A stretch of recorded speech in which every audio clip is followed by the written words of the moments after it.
Bismillahirrahmanirrahim. Question number 2. Find the nature of the roots of the given quadratic equation and verify the result by solving the equations. हमें जो नीचे quadratic equation given है इनके roots की nature बतानी है और उनको वेरीफाई करना है by solving the equation. So nature of the roots किस तरीके से हम निकाल सकते हैं. नेचर ऑफ द रूट्स, पहले तो रूट्स क्या होते हैं. रूट्स हमारे पास, अगर मैं जो जैसे गिवन क्वाड्रेटिक इक्वेशन है, अगर मैं इस क्वाड्रेटिक इक्वेशन को सॉल्व करूं किसी भी मेथड से, इसको सॉल्व करने से जो दो आंसर्स आएंगे हमारे पास, वो हमारे पास रूट्स ऑफ द इक्वेशन कहलाएंगे. और उन रूट्स की नेचर कैसी है, मतलब वो रूट्स हमारे पास रैशनल हैं, इररेशनल हैं, इक्वल हैं, रियल हैं, कॉम्प्लेक्स हैं, वो कैसे रूट्स आ रहे हैं. तो एक तो अपने रूट्स की नेचर बतानी है, और फिर ये जो रूट्स की नेचर हम निकालते हैं वो बेसिकली हम पूरी इक्वेशन को सॉल्व करके नहीं निकालते, वो हम एक डायरेक्ट मेथड से निकालते हैं, शॉर्ट मेथड से निकाल लेते हैं, जिसमें डिस्क्रिमिनेंट के थ्रू डिस्क्रिमिनेंट निकालने हैं. जैसे क्वेश्चन नंबर 1 में हमने डिस्क्रिमिनेंट निकाला, डिस्क्रिमिनेंट की वैल्यू निकालने के साथ, मतलब हम डिस्क्रिमिनेंट की वैल्यू निकालते हैं और डिस्क्रिमिनेंट की वैल्यू को कंपेयर करके, उसके कुछ रूल्स हैं, वो रूल्स मैं आपको बताता हूँ. वहां से डिस्क्रिमिनेंट की वैल्यू कंपेयर करके हम बता देते हैं कि इनके जो रूट्स आएंगे उनकी नेचर कैसी होगी. रूट्स हम निकालते नहीं है, सिर्फ डिस्क्रिमिनेंट की वैल्यू से हम बता देते हैं कि जो रूट्स आएंगे उनकी नेचर कैसी आएगी. और उस रिजल्ट को फिर हमें मैच करना है बस सॉल्विंग. फिर हमें इस क्वाड्रेटिक इक्वेशन को सॉल्व करना है, सॉल्व करके उसके रूट्स निकालने हैं, और रूट्स निकालने के बाद हमें मैच करके देखना है कि डिस्क्रिमिनेंट के थ्रू जो हम रूट्स की नेचर हमने बताई, वो ओरिजिनली जो रूट्स हमने सॉल्व करके निकाली वो सेम आ रही है या नहीं आ रही. तो हमारे पास कुछ रूल्स हैं नेचर ऑफ द रूट्स के, कि अगर डिस्क्रिमिनेंट अगर मैं निकालता हूँ, उसकी वैल्यू अगर ग्रेटर देन 0 आ रही है और साथ परफेक्ट स्क्वायर भी आ रही हो, परफेक्ट स्क्वायर जिनका स्क्वायर रूट लिया जा सके. जैसे 4 है, 4 परफेक्ट स्क्वायर होता है, 2 का. 9 है, 9 परफेक्ट स्क्वायर 3 का. 16 है, वो परफेक्ट स्क्वायर 4 का. 25 है, परफेक्ट स्क्वायर है 5 का.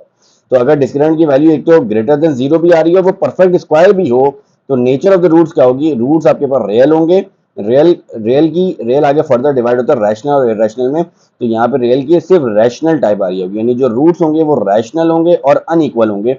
अनइक्वल मीन्स दैट दोनों रूट, यानी जो दोनों आंसर आ रहे हैं वो अनडिफरेंट होंगे, वो डिफरेंट होंगे. दोनों आंसर सेम नहीं आ रहे होंगे, वो अनइक्वल होंगे. दोनों इक्वल नहीं है, दोनों सेम नहीं है, दोनों अलग अलग आ रहे हैं. और अगर डिस्क्रिमिनेंट की वैल्यू ग्रेटर देन 0 है लेकिन परफेक्ट स्क्वायर नहीं है, फॉर एग्जांपल 3, 5, 7 परफेक्ट स्क्वायर नहीं है, तो इसका मतलब है कि जो रूट्स होंगे वो इररेशनल होंगे और अनइक्वल होंगे. अगर डिस्क्रिमिनेंट की वैल्यू इक्वल टू 0 आ जाती है, तो इसका मतलब है जो रूट्स आएंगे वो इक्वल होंगे, दोनों सेम रूट्स आ रहे होंगे. और अगर डिस्क्रिमिनेंट की वैल्यू लेस देन 0 है, तो इसका मतलब है जो रूट्स आएंगे वो इमेजिनरी आएंगे, कॉम्प्लेक्स आएंगे. जब आपने क्वाड्रेटिक इक्वेशन को सॉल्व किया होगा तो वहां पे आपने देखा होगा कि जो आंसर्स आ रहे होते हैं हमारे पास, वो इमेजिनरी नंबर्स आ रहे होते हैं, उनमें आयोटा आ रहा होता है. जैसे हमने लास्ट एक्सरसाइज में ओमेगा और ओमेगा स्क्वायर की जो वैल्यूज हैं वो हमारे पास इमेजिनरी नंबर्स हैं, वो कॉम्प्लेक्स नंबर्स हैं. तो अगर डिस्क्रिमिनेंट की वैल्यू लेस देन 0 आ रही है, इसका मतलब है रूट्स आपके पास इमेजिनरी या कॉम्प्लेक्स होंगे. तो अब यहाँ पे स्टार्ट करते हैं इसको.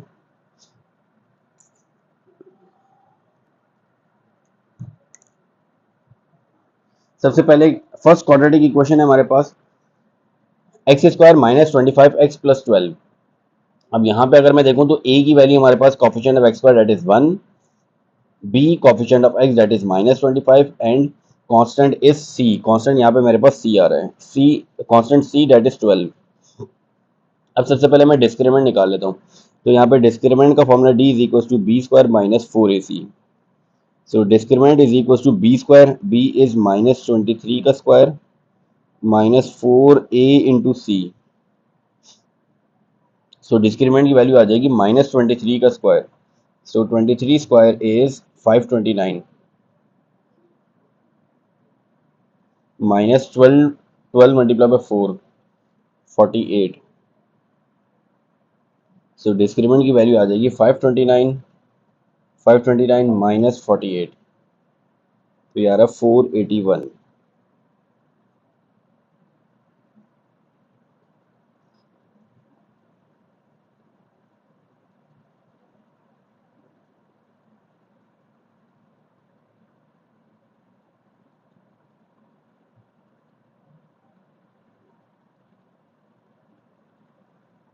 अब 481 आ रहा है. अब 481 जो है हमारे पास डिस्क्रिमिनेंट की वैल्यू 481 है.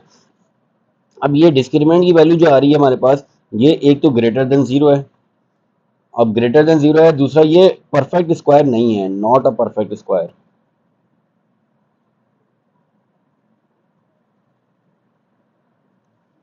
परफेक्ट स्क्वायर ये नहीं है, किसी भी नंबर्स का परफेक्ट स्क्वायर नहीं है 481। यानी अगर मैं स्क्वायर रूट लूँ 481 का, स्क्वायर रूट ऑफ 481, तो ये 21.9 आ रहा है, यानी परफेक्ट स्क्वायर किसी भी नंबर का नहीं है। तो एक तो ग्रेटर देन जीरो आ रहा है, दूसरा नॉट अ परफेक्ट स्क्वायर आ रहा है। तो इसके लिए हमारे पास नेचर ऑफ द रूट्स क्या थी, नेचर ऑफ द रूट यहाँ पे जाके दूसरा पॉइंट देखूं तो ग्रेटर देन जीरो है, दूसरा नॉट अ परफेक्ट स्क्वायर है। तो irrational, irrational nature of the roots क्या होगी, इर्रेशनल और unequal. irrational, so nature of the roots are irrational and unequal। अब इसको मैं वेरीफाई कर सकता हूँ बाय सॉल्विंग द इक्वेशन। तो मैं अगर इक्वेशन को सॉल्व करूँ और इक्वेशन को सॉल्व करके अगर मैं रूट्स निकालूँ, तो रूट्स निकाल के मैं इसको वेरीफाई कर सकता हूँ कि जो रूट्स आएंगे वो अनइक्वल आ रहे होंगे और इर्रेशनल आ रहे होंगे। सेकंड में डिस्क्रिमिनेंट का फॉर्मूला पुट कर देता हूँ, b square minus 4ac। So b is b, b हमारे पास क्या होता है, ए यहाँ पे coefficient of x square that is 2, b coefficient of x that is 3, and C is the constant that is 7। So discriminant is equal to b square, so b square is 3 का square minus 4 a into c, c is 7। So 3 का square, 3 square is 9 minus 4 to the 8, 8 multiply by 7, 56।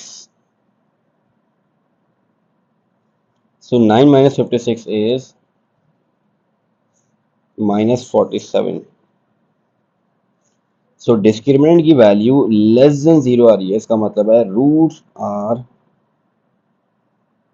Imaginary और complex, imaginary या complex.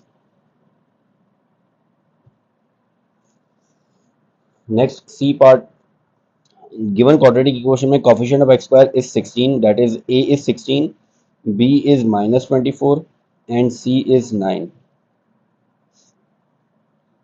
So discriminant is equals to b square minus 4ac। So discriminant is equals to b square, b is minus 24 का square, minus 4a is 16 and c is 9। So discriminant is equals to minus 24 का square 576 minus 4ac, 4 multiplied by 16 multiplied by 9, 576। So 576 minus 576 is 0. So it means that as the discriminant is 0, so the roots are equal.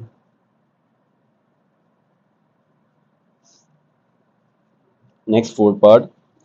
In the quadratic equation, the coefficient of x square is 3. So a is 3. The coefficient of x is 7. So b is 7. And the constant term is 13. So c is minus 13. So we have to find the value of the discriminant. The formula for the discriminant is b square minus 4ac. So d is equals to b. B is 7. So 7 square minus 4, a is 3 and c is minus 13। So d is equals to 7 का square, 7 7 the 49 minus and minus plus 4, 4 1 the 4, 4 2 the 4 6 the 12, 12 multiplied by 13, 12 multiplied by 13 is 156। So 49 plus 156, 205। So the discriminant is equals to 205। So the value of the discriminant is greater than 0 and it is not a perfect square।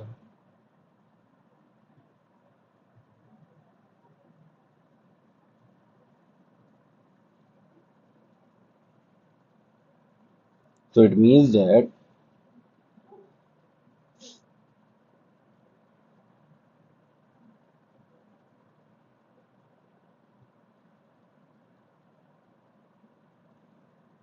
the roots are irrational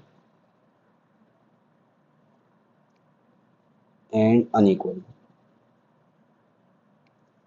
So this is the question number 2. Inshallah in the next video we will start the next question. Assalamu alaikum.